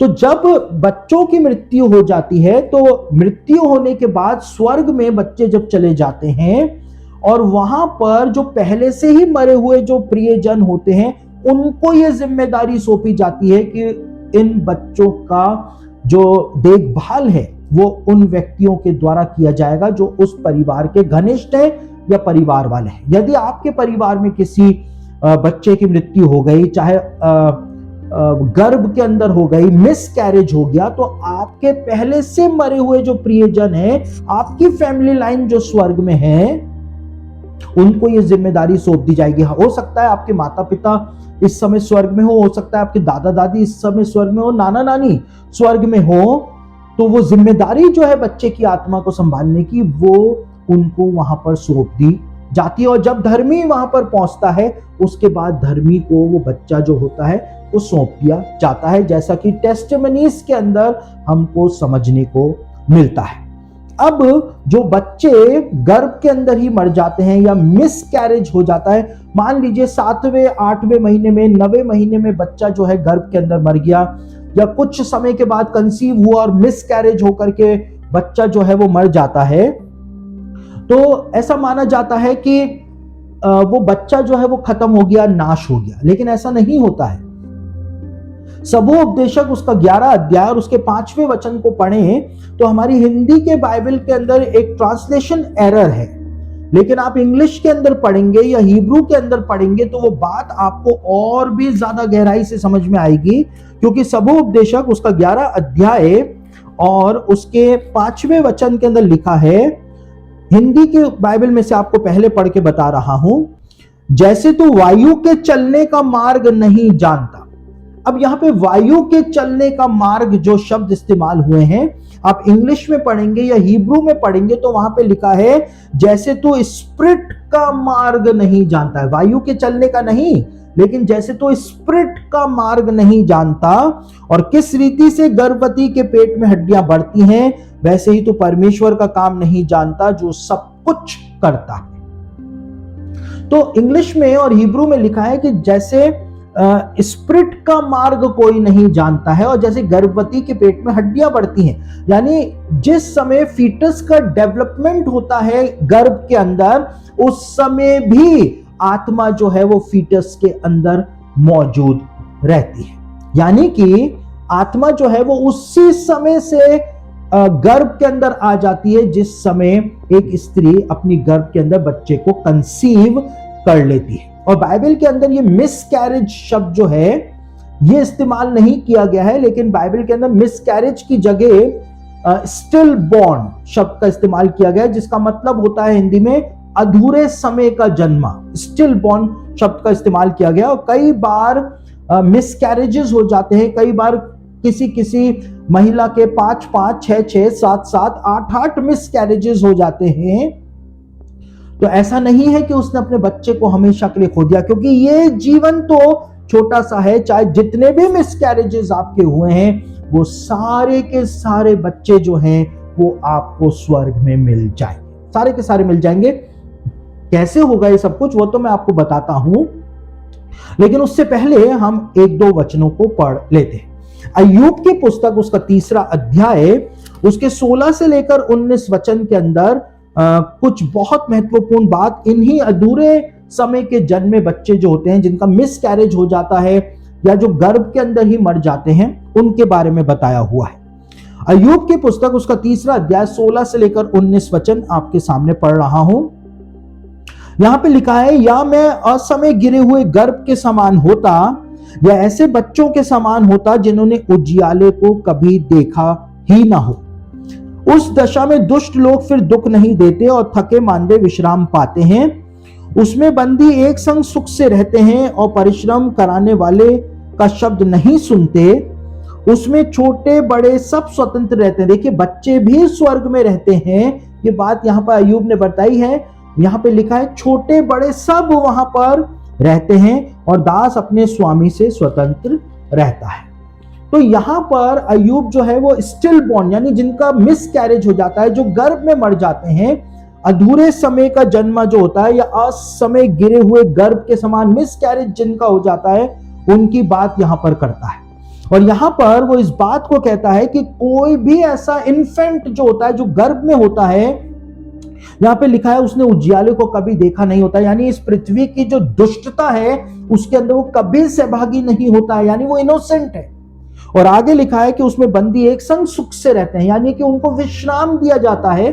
जब किसी स्त्री का मिसकैरेज हो जाता है या उसकी गर्भ में बच्चा मर जाता है तो उस बच्चे की आत्मा को सीधा स्वर्ग पहुंचा दिया जाता है और पहले से मरे हुए जो रिलेटिव्स होते हैं उनको वो जिम्मेदारी जो है वो सौंप दी जाती है और बच्चे स्वर्ग में होंगे। ये बात यहां पर भी लिखी हुई है, लेकिन एक और जगह पर लिखा हुआ है, प्रकाशित वाक्य उसका 19 अध्याय उसके 5वें वचन को लिखें तो वहां पे पढ़ें तो वहां पे लिखा हुआ है कि मैंने छोटे बड़े सबको सिंहासन के सामने खड़े हुए देखा, जय जयकार के नारे लगाते हुए देखा। यानी कि बड़े भी स्वर्ग में होंगे, छोटे बच्चे भी स्वर्ग के अंदर पाए जाएंगे। और बच्चों के अंदर आत्मा होती है, बच्चों की आत्मा स्वर्ग जाती है। इसका प्रमाण हमको दाऊद ने अपने मुंह से जो कहा उसको पढ़ने से मिल जाता है। हम उस वचन को भी एक बार पढ़ लेते हैं। 2 शमूएल उसका 12 अध्याय 20 से लेकर 23 वचन आपके सामने पढ़ रहा। जब दाऊद बतशेबा के साथ पाप कर देता है और बतशेबा से उसके एक संतान उत्पन्न होती है, एक बेटा उत्पन्न होता है दाऊद के बतशेबा से, और वो बेटा परमेश्वर कहता है कि तेरा बेटा मर जाएगा। दाऊद खूब उपवास करता है, परमेश्वर से प्रार्थना करता है, लेकिन उसके बावजूद वो इन्फेंट जो है वो मर जाता है। उसके बाद क्या लिखा हुआ है हम उसको पढ़ लेते हैं। 2 शमूएल उसका 12 अध्याय 20 से लेकर 23 वचन आपके सामने पढ़ रहा हूं। जब बच्चा मर गया तब दाऊद भूमि पर से उठा और नहाकर तेल लगाया और वस्त्र बदला। तब यहोवा के भवन में जाकर दंडवत की, फिर अपने भवन में आया और उसकी आज्ञा पर रोटी उसको परोसी गई और उसने भोजन किया। तब उसके कर्मचारियों ने उससे पूछा, तूने यह क्या काम किया है? जब तक बच्चा जीवित रहा तब तक तू उपवास करता हुआ रोता रहा, परंतु जो ही बच्चा मर गया त्यों ही तू उठकर भोजन करने लगा। दाऊद ने उत्तर दिया, जब तक बच्चा जीवित रहा तब तक तो मैं ये सोचकर उपवास करता और रोता रहा कि क्या जाने यहोवा मुझ पर ऐसा अनुग्रह करे कि बच्चा जीवित रहे। 23वें वचन में, परंतु अब वह मर गया, फिर मैं उपवास क्यों करूं? क्या मैं उसे लौटा ला सकता हूं? और सबसे महत्वपूर्ण बात यहां पे लिखी है, क्या मैं उसे लौटा ला सकता हूं? मैं तो उसके पास जाऊंगा, परंतु वह मेरे पास लौटकर नहीं आएगा। दाऊद कहता है मैं तो उसके पास जाऊंगा, यानी कि दाऊद स्वर्ग जाएगा। धर्मी दाऊद, यहोवा का चुना हुआ दाऊद, जिसके लिए परमेश्वर ने कहा कि मुझको मेरे मन के अनुसार एक पुरुष मिल गया है, दाऊद कहता है मैं तो उसके पास जाऊंगा। वो मेरे पास नहीं आ सकता है, लेकिन एक दिन आएगा मेरी जिंदगी में जब मैं मर जाऊंगा और मैं जब स्वर्ग जाऊंगा तो मैं तो उसके पास जाऊंगा, और वहां पर वो बच्चा जो है, मेरा बच्चा, मेरी और बतशेबा की संतान जो है, वो मुझको मिल जाएगा। अभी उसकी देखभाल कोई और कर रहा होगा स्वर्ग में, लेकिन वो बच्चा जो है वो मुझको वापस मिलेगा। वो बच्चा मेरा नाश नहीं हुआ, गुम नहीं हुआ। वो बच्चा जो है वो स्वर्ग के अंदर आनंद के साथ है। और बताया जाता है कि जब एक इन्फेंट की मृत्यु हो जाती है मिसकैरेज के द्वारा, हालांकि बाइबल के अंदर स्पष्ट रूप से तो वो बात हमको पढ़ने को कहीं पर भी नहीं मिलती है, लेकिन जो टेस्टिमनीज हैं, और टेस्टिमनीज को हमको मानना पड़ेगा क्योंकि ये टेस्टिमनीज जो है उससे कई बार ऐसा हुआ है कि लोगों ने फैक्ट्स को देखा ही देखा है। जो इन्फेंट होते हैं, इनके लिए बाइबल स्कॉलर्स बताते हैं कि जब इनकी मृत्यु हो जाती है और ये स्वर्ग चले जाते हैं तो ये वहां पर इनका विकास होता है और ये इनकी आयु भी बढ़ती है। और ऐसा नहीं है कि एक बच्चा जिसका मिस कैरेज हो गया तो वो स्वर्ग में जाकर के आपको उतना का उतना ही मिलेगा, लेकिन एक बच्चा जिसका मिस कैरेज हो गया वो आपको वहां पर जितने साल बीत चुके हैं उतनी ही आयु का वो आपको वहां पर स्वर्ग जाने पर मिलेगा ही मिलेगा। आपको बताया जाएगा ये आपका ही बच्चा है जो मिस कैरेज में मर गया था, गर्भ के अंदर मर गया था। और जो 12 साल तक की आयु के बच्चे होते हैं उनकी एज नहीं बढ़ती है, ऐसा बाइबल स्कॉलर कहते हैं। लेकिन बाइबल स्कॉलर्स के पास भी ऐसा कोई ठोस प्रमाण मौजूद नहीं है जिससे कि वो अपनी बात को साबित कर पाए। एक बहुत बड़े इवेंजलिस्ट हैं अमेरिका के, जिनका नाम आपने सुना होगा, पैरी स्टोन।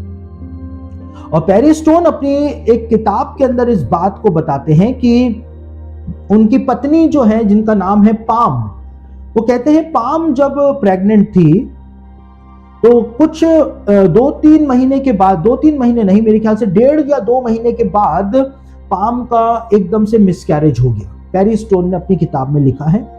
और पाम जो है वो निराशा में डूब गई, जबकि पैरी स्टोन इस बात को लिखते हैं कि हमको पता था, डॉक्टर्स ने बताया था कि पाम जो है एक बेटी को जन्म देने वाली है और उस बेटी का नाम भी हमने सोच लिया था।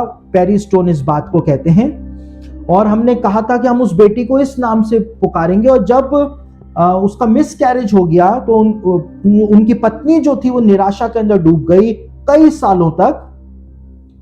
और उसके बाद उनके दूसरे बच्चे हो गए, लेकिन कई सालों के बाद उनके पास उनको एक लेटर मिला। और पैरी स्टोन कहते हैं कि जब मैं उस लेटर को पढ़ रहा था, जैसे ही वो लेटर को मैंने पढ़ा, मेरे हाथ हिलने लग गए, मेरी आंखों में से आंसू आ गए और वो लेटर ही मेरे हाथ से छूट करके नीचे गिर गया।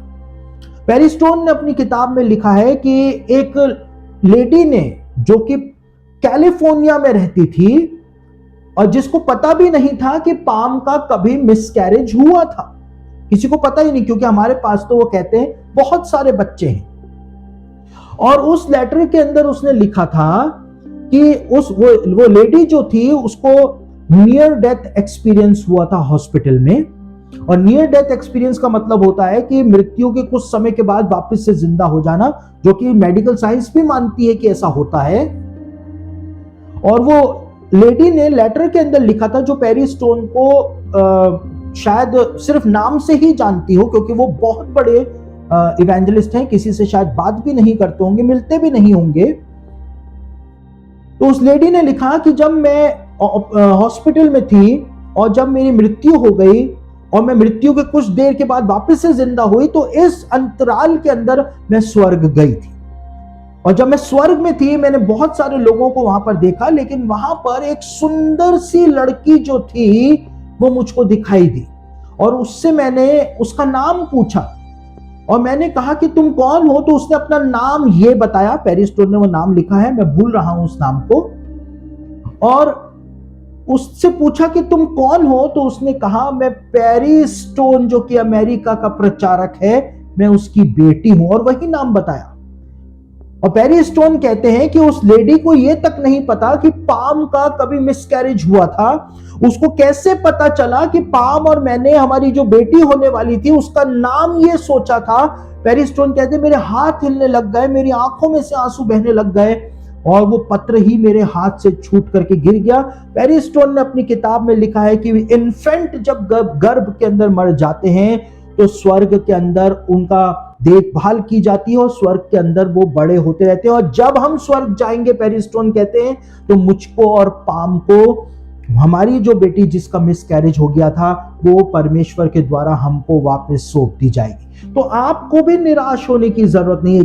कितनी बार ऐसा होता है कि महिलाओं के मिसकैरेजेस हो जाते हैं, गर्भ में बच्चा मर जाता है, या किसी एक्सीडेंट के अंदर, किसी दुर्घटना में, किसी भी तरह से अगर आपका बच्चा मर गया है, वो नाश नहीं हुआ इस दुनिया के लिए, वो यहां से चला गया है, लेकिन हमेशा हमेशा के लिए नाश नहीं हुआ है। एक दिन आपको वो वापस से स्वर्ग में मिल जाएगा, एक फैमिली रीयूनियन हो जाएगा, और वो खुशी क्या होगी। इसीलिए तो प्रकाशित वाक्य में लिखा है कि जब हम स्वर्ग में होंगे तो परमेश्वर हम सबकी आंखों से आंसुओं को पोंछ डालेगा। क्यों पोंछ डालेगा? क्योंकि परमेश्वर इतनी खुशी से हमको भर देगा और हम अनंत काल से अनंत काल तक उस खुशी के अंदर रहेंगे। हमारे प्रियजन जिनको हमने खो दिया, जिनके बिना हम जी नहीं सकते हैं, वो सब हमको वहां पर मिल जाएंगे। धर्मी स्वर्ग में मिलेंगे, दुष्ट जो है वो नरक में मिलेंगे। लेकिन यदि आपके प्रियजनों ने वास्तव में प्रभु के अनुसार अपना जीवन जिया है, तो आप सबका फैमिली रीयूनियन जो है वो स्वर्ग में हो जाएगा। अब एक और सवाल ये पूछा जाता है कि स्वर्ग में जाकर के हमारी एज क्या हो जाएगी, हम कितने साल के हो जाएंगे? क्या हम बुढ़े के बुढ़े रहेंगे, जवान के जवान रहेंगे, या अभी तो मैं तो जवानी में इतना हैंडसम हूं, अब मैं बुढ़ापे के अंदर अगर मरा तो फिर मेरी एज जो है वो उतनी ही रहेगी, या मैं वापस से उस उम्र में आ जाऊंगा जिसमें मैं सबसे ज्यादा हैंडसम हूं? तो ये सवाल पूछे जाते हैं।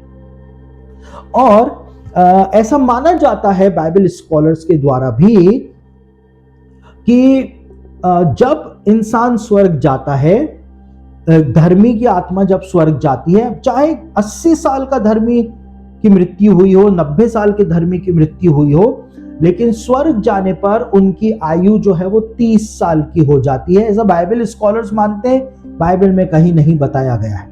क्यों मानते हैं? उसका एक बेस है। उसका बेस ये है क्योंकि यहूदी ज्ञानी पुरुष बताते हैं कि जब परमेश्वर ने आदम को बनाया था तो आदम का जन्म नहीं हुआ था, परमेश्वर ने उसको रचा था। यहूदी ज्ञानी कहते हैं कि जब परमेश्वर ने एक पुरुष बनाया जिसको हम आदम कहते हैं, तो उस समय जब आदम में जीवन का श्वास फूका था, आदम को परमेश्वर ने 30 साल का एक युवा लड़का बनाया था।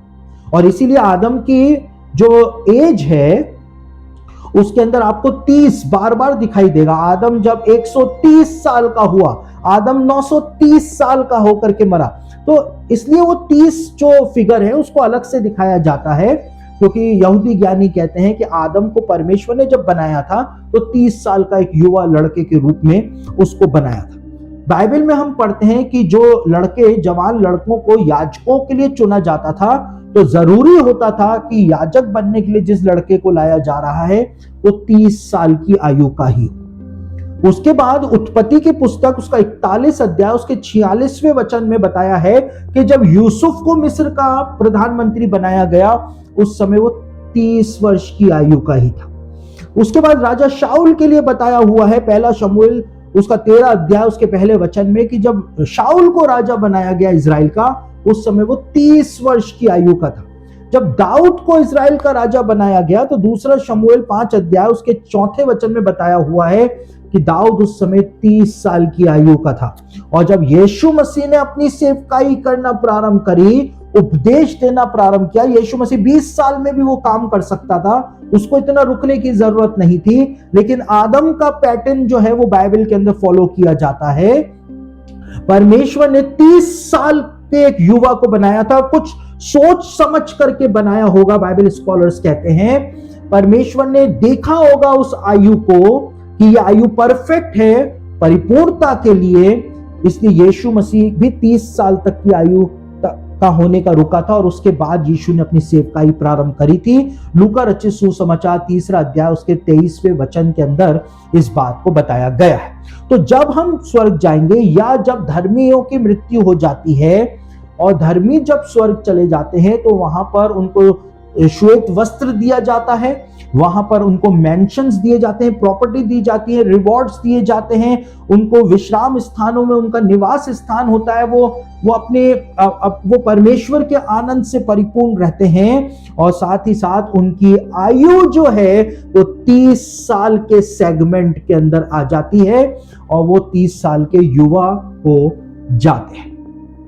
तो ऐसा होता है, बाइबल स्कॉलर्स मानते हैं, यहूदी ज्ञानी पुरुषों की भी यही शिक्षा रही है।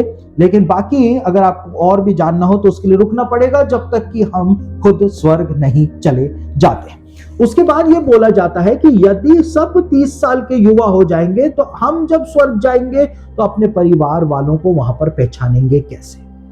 पौलुस ने इसका जवाब दिया है। पहला कुरिन्थियों उसका 13 अध्याय 9 से 12 वचन को जब आप पढ़ेंगे तो वहां पे पौलुस कहता है कि अभी हमारा ज्ञान अधूरा है, अभी हमारा ज्ञान अधूरा है, लेकिन जब सर्वसिद्ध आएगा तो हमारा अधूरापन मिट जाएगा। अभी तो हमको दर्पण के अंदर धुंधला दिखाई देता है, लेकिन जब हम परमेश्वर के पास होंगे, जब हम स्वर्ग में होंगे तो वो अधूरापन, वो धुंधलापन जो है वो मिट जाएगा। हमारी बुद्धि जो है वो परमेश्वर के तेज से प्रकाशित हो जाएगी, हमारी बुद्धि के अंदर एक परिवर्तन आएगा और जब सब 30 साल की आयु के हो जाएंगे तब भी हम परमेश्वर के सामर्थ्य से अपने हर एक प्रिय जन को वहां पर पहचान पाएंगे। ये बात पौलुस के द्वारा कही गई और बाइबल स्कॉलर्स इस बात का यही जवाब देते हैं। अब जब धर्मी लोग स्वर्ग के अंदर रहते हैं तो धर्मी जब स्वर्ग में रहते हैं तो वो वहां पे करते क्या है, वो वहां पे विश्राम करते हैं, आनंद मनाते हैं और बहुत ही सुख के साथ रहते हैं। लेकिन साथ ही साथ प्रकाशित वाक्य उसका 6 अध्याय 9 से 11 वचन के अंदर लिखा है कि जो धर्मी होते हैं वो वहां पर निरंतर प्रार्थना भी करते रहते हैं, आत्मिक जीवन जीते हैं। और हनोक की पुस्तक के 39 चैप्टर के अंदर हमने पढ़ा कि उनके होठों पर निरंतर परमेश्वर की स्तुति ही स्तुति होती है, यानी वो परमेश्वर की आराधना करते रहते हैं, वो प्रार्थना करते रहते हैं, आनंद मनाते रहते हैं, सुख से रहते हैं। और इसीलिए बाइबल के अंदर जोर दे करके कहा गया है, यीशु ने नरक के लिए कहा कि तुम भूल करके भी वहां पर मत चले जाना, वहां पर तो रोना और दांतों का पीसना होगा, लेकिन स्वर्ग के अंदर आनंद ही आनंद है, वहां पर खुशी ही खुशी है, सुख और विश्राम सिर्फ स्वर्ग के अंदर पाया जाता है। तो जब एक धर्मी की मृत्यु होती है तो धर्मी जो है वो अपने पिता के घर को जाता है, वो सारे प्रॉमिसेस जो पिता ने करे हैं वो सारे प्रॉमिसों की भरपूरी उसके जीवन के अंदर परमेश्वर करता है। स्वर्ग पहुंचने के बाद रिवॉर्ड देता है और उनको स्वर्ग के अंदर एक ऐसा जीवन देता है जिसके लिए हनोक ने कहा कि मैं यहां से जाना ही नहीं चाहता हूं। हनोक कहता है कि परमेश्वर ने ऐसे एक आरामदायक जीवन के लिए अपने लोगों को चुना है। इसलिए जब हनोक की पुस्तक को आप आगे पढ़ें तो जब वो वापस लौटता है तो अपने बेटे मतुशले को अपने पास बुलाता है, अपने रिश्तेदारों को बुलवाता है। मतुशले को कहता है सारे रिश्तेदारों को जमा कर, उन सारे रिश्तेदारों को वो ये सारी बातें बताता है और कहता है कि सिर्फ परमेश्वर से लिपटे रहना, क्योंकि परमेश्वर से लिपटे रहने से ये सब प्रतिफल जो है वो तुमको प्राप्त हो जाए। तो ये धर्मियों की आत्माओं के साथ जो मरने के बाद होता है वो मैंने बहुत संक्षेप में आपके सामने रखा है ताकि आप समझ सकें, क्योंकि बहुत सारी भ्रांत शिक्षाएं कलीसियाओं के अंदर धर्मियों की आत्माओं के विषय में भी इस समय प्रदान की जा रही हैं। इसलिए मैंने ऐसा आवश्यक समझा कि लाइफ आफ्टर डेथ के बारे में आपको बताया जाए ताकि आप इन सब बातों को बाइबल के आधार पर समझ सकें और भ्रमित ना होने पाए। तो आइए अब हम इस संदेश को यहीं पर ही समाप्त करते हैं। मैं आप सब लोगों के लिए प्रार्थना करने जा रहा हूं और आप भी मिल करके मेरे साथ प्रार्थना करें, क्योंकि बाइबल में लिखा है 2 जन एक बात को लेकर के सहमत होते हैं तो स्वर्ग में हमारी प्रार्थना का उत्तर जो है हाँ और आमीन के साथ दे दिया जाता है। तो मैं आप सब लोगों के लिए प्रार्थना कर रहा हूं, हम सब मिल करके प्रार्थना करेंगे। सर्वशक्तिमान पिता परमेश्वर प्रभु, आपके लोग जो आपके नाम के कहलाते हैं, इनको आपका वचन सुना दिया गया है। आप प्रभु जी इनकी इनसाइट को खोलें और प्रभु जी ये वचन जो इनके जीवन में बोया गया है, ये इसको और भी ज्यादा गहराई से समझ सकें, जान सकें। और प्रभु जी अपने वचन के प्रकाशन आप अपने लोगों के जीवन के अंदर प्रदान करें। प्रभु जी आपने हमको ठहराया है अनंत जीवन के लिए, आपने हमको ठहराया है स्वर्ग में अपने साथ रहने के लिए। प्रभु हम प्रभु उस दौड़ को विश्वास योग्यता के साथ, पवित्रता के साथ पूरा करने पाए। इस समय जितने भी लोग मुझको सुन रहे हैं, मैं इन सबको यीशु मसीह के नाम से ब्लेस कर रहा हूं। आपसे प्रार्थना करता हूं कि आप इनको ऐसी आशीष दें कि इनके पास रखने के लिए जगह कम पड़ जाने पाए।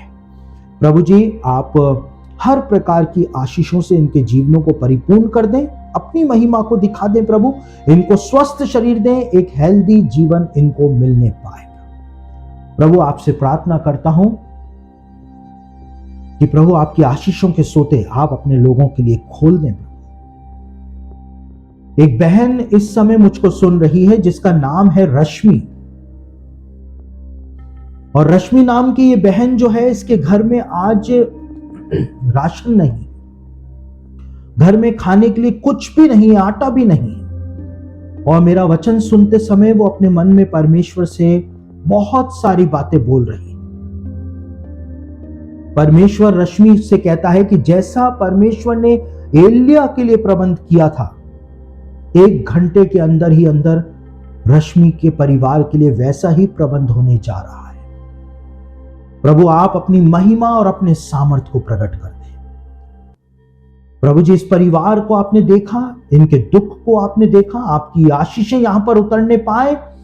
ये परिवार प्रभु जी यीशु मसीह के नाम से आशीषित हो जाने पाए। प्रभु आपसे प्रार्थना करता हूं कि आपके प्रिय लोग जो अलग अलग प्रकार की बीमारियों के अंदर फंसे हुए हैं, आप इनके ऊपर अपना अनुग्रह प्रदान कर दें। प्रभु जी आपका सामर्थ इनके जीवनों के अंदर उतरने पाए, ये बीमारियां इनकी दूर हो जाने पाए यीशु मसीह के सामर्थी नाम से। एक भाई मुझको इस समय सुन रहा है, उसकी एक उंगली जो है वो अर्थराइटिस के कारण टेढ़ी हो गई है। यीशु मसीह उसको इसी समय चंगाई दे रहा है। वो टेढ़ी उंगली जो है वो पूरी तरह से इसी समय यीशु के नाम से हील हो चुकी। प्रभु आप अपनी महिमा को प्रकट कर दें। प्रभु अपने सामर्थ को दिखाएं। एक बहन जिसको हार्ट की प्रॉब्लम है, उसको यीशु ने इसी समय छू लिया है। उसको सुबह से हार्ट के अंदर पेन हो रहा है, यीशु मसीह उसको इसी समय हील कर रहा है। उसने इस समय एक सफेद साड़ी पहनी हुई है जिसका पल्लू उसने इस प्रकार से लिया हुआ है। पिंक कलर के फूल उसकी सफेद साड़ी के ऊपर बने हुए हैं। यीशु मसीह ने उसको इसी समय चंगा कर दिया है। प्रभु आपका धन्यवाद हो कि आप अपने लोगों के दर्द को, उनके दुखों को, तकलीफ को महसूस कर रहे हैं। प्रभु आप अपनी दया अपने लोगों के ऊपर प्रकट करें। जो कैंसर के अंदर है, मैं उस कैंसर को यीशु मसीह के सामर्थी नाम से कुचल रहा हूं, यीशु के नाम से रिलीज कर रहा हूं उस चंगाई को। प्रभु आप अपनी महिमा को प्रकट कर दें। प्रभु जी एक बहन है जिसकी अभी तक शादी नहीं हुई है, उसके बाल उतर रहे हैं, उसका हेयर लॉस हो रहा है, वो बहुत परेशान है, वो दुख में है, रो रही है। यीशु मसीह ने उसके सर के ऊपर हाथ रख दिया है। प्रभु आप इस बहन को चंगाई दें प्रभु, और इसका ये हेयर लॉस खत्म हो जाने पाए यीशु मसीह के सामर्थी नाम से। अपनी महिमा को आप प्रकट कर दें प्रभु, आपके सामर्थ को आप उंडेल दें। इनके घरों के अंदर आपका सामर्थ उतरने पाए, चंगाइयां उतरने पाए प्रभु, इनके बच्चे आशीषित हो जाने पाए और आपके मार्ग के ऊपर आ जाने पाए। मैं इनके घर की छत को, दीवारों को, फर्श को, खिड़की और दरवाजों को, सारे सामान को यीशु मसीह के लहू से धो रहा। आपकी ब्लेसिंग को मैं इनके ऊपर रिलीज कर रहा हूं। आप प्रभु अपनी कृपा इनके जीवन के अंदर दिखा दें। जिन पति पत्नियों के बीच में बनती नहीं है, दरारें हैं प्रभु, जिनके बीच में मन मुटाव है, वो मन मुटाव दूर हो जाने पाए यीशु के नाम से। प्रभु आप अपनी कृपा को दिखाएं। प्रभाकर नाम का एक भाई मुझको सुन रहा है। प्रभाकर का डिवोर्स का केस चल रहा है। यीशु मसीह उस डिवोर्स को होने नहीं देगा, क्योंकि वो डिवोर्स परमेश्वर की योजना में नहीं है। दिवाकर को अपनी गलती मानने पड़ेगी, अपनी पत्नी से माफी मांगने पड़ेगी। ये स्वर्ग की ओर से उसको संदेश दिया जा रहा है। दिवाकर को पता है, प्रभाकर को पता है कि वो गलत है। प्रभु आप इस भाई को ऐसा मन दें कि आपकी बात को समझ सके। प्रभु अपनी कृपा को इस परिवार के ऊपर प्रकट करें, ये परिवार टूटने ना पाए। प्रभु अद्भुत अनुग्रह करें। प्रभु जी, जिन बहनों को संतानें नहीं है, उनकी गर्भ को खोल दें यीशु मसीह के सामर्थी नाम से। प्रभु जी, जैसा अनुग्रह आपने सारा के ऊपर किया, वैसा अनुग्रह इन बहनों के ऊपर हो जाने पाए। मैं आपके वचन को यहां से उन बहनों के ऊपर भेज रहा हूं कि इनकी गर्भ खुल जाने पाए यीशु मसीह के नाम से, जीवित गवाहियां मिलने पाए। प्रभु अपनी कृपा को आप प्रकट करें। प्रभु आपके लोगों को ब्लेस कर दें। इतनी देर इन्होंने आपके वचन को सुना है प्रभु, ये आशीष के पात्र हैं। आप इनको ब्लेस करें यीशु मसीह के सामर्थी नाम से, आमीन। तो दोस्तों, आप भी यदि हमारी ऑनलाइन बाइबल स्टडी का हिस्सा बनना चाहते हैं तो आप हमारे टेलीग्राम चैनल को ज्वाइन कर लीजिए, क्योंकि हमारे टेलीग्राम चैनल पर ही ये बाइबल स्टडीज जो हैं वो ऑनलाइन होती हैं। तो सैटरडे और संडे को टेलीग्राम चैनल के ऊपर मैं बाइबल स्टडी लेता हूं। तो यदि आप चाहें तो हमारे टेलीग्राम चैनल से जुड़ सकते हैं। हमारे टेलीग्राम चैनल को कैसे ज्वाइन करें, वो आपको नीचे डिस्क्रिप्शन बॉक्स के अंदर सारी डिटेल्स जो हैं वो मिल जाएंगे। हमारे टेलीग्राम चैनल का नाम है सचिन क्लाइव ऑफिशियल। आप उसको ज्वाइन कर सकते हैं, उसमें जुड़ सकते हैं, और हमारी ऑनलाइन बाइबल स्टडी जो सैटरडे संडेज को होती हैं, आप इसके अंदर भाग ले सकते हैं। लाइव हमारे साथ जुड़ करके भाग ले सकते हैं, और साथ ही साथ आपको जो वर्ल्ड बिब्लिकल न्यूज है वो भी हमारे टेलीग्राम चैनल के ऊपर निरंतर प्राप्त होती रहेगी। तो यदि आप चाहें तो हमारी ऑनलाइन बाइबल स्टडी से हमारे टेलीग्राम चैनल को ज्वाइन करके उससे जुड़ सकते हैं।